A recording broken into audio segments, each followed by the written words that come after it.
আগামী দিনে বিএনপি যদি জনগণের ভোটে রাষ্ট্রীয় ক্ষমতায় আসে তাহলে প্রত্যেক ঘরে কৃষকদেরকে একটি ফার্মার্স কার্ড দিবে, কৃষি কার্ড দিবে। সেই কার্ডের মাধ্যমে কৃষক তার কৃষি উপকরণ সহজলভ্য হবে এবং সহযোগিতা পাবে এবং বিক্রির ক্ষেত্রে ফসল বিক্রির ক্ষেত্রে তারা একটা বেনিফিট পাবে। সেই ব্যাপারে বিএনপি একটি পদক্ষেপ নেবে এবং কৃষকরা আগামী দিনে এই দেশ নিয়ে কিভাবে চিন্তা করছে, তাদের প্রত্যাশা কি, সেই ব্যাপারেও তাদের সাথে কথা বললাম, মত বিনিময় করলাম। কারণ আগামী দিনে কৃষি ভিত্তিক অর্থনীতিকে মজবুত করার লক্ষ্যে বিএনপি ইতিমধ্যেই পদক্ষেপ নিবে, সেই ব্যাপারে ঘোষণা দিয়েছেন দেশনায়ক তারেক রহমান।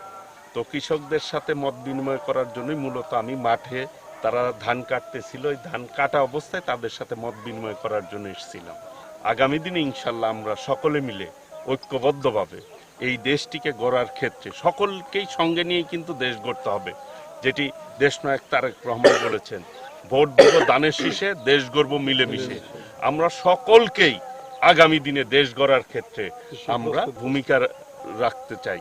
সকলে মিলেই এই দেশটিকে আমরা এগিয়ে নিয়ে যাব। আমাদের একটি স্লোগান আছে, কৃষক বাঁচলে দেশ বাঁচবে, এবং 31 দফাতে কৃষির উপরে সবচাইতে বেশি জোর দেওয়া হয়েছে।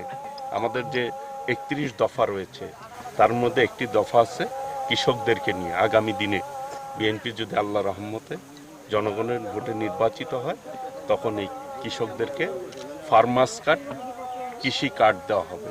কার্ডের মাধ্যমে তারা তাদের কৃষি উপকরণ, কৃষি যে উৎপাদন হবে সেই উৎপাদন শস্য যাতে সঠিক মূল্যে তারা বিক্রি করতে পারে সেইটার একটা ব্যবস্থা বিএনপি করবে, দেশনায়ক তারেক রহমান করবে। সমস্ত কৃষকরাই এই কার্ড পাবে, কেউ বাদ থাকবে না।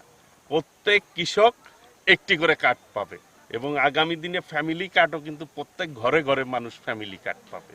সেই জন্য আমি কৃষকদের সাথে, প্রান্তিক কৃষকদের সাথে মত বিনিময় করতে এসেছিলাম এবং ওনারা আশ্বস্ত করেছে ওনারা আমাদের পক্ষে থাকবে, আমরাও সুখে দুঃখে কৃষকের পক্ষে থাকবো ইনশাল্লাহ।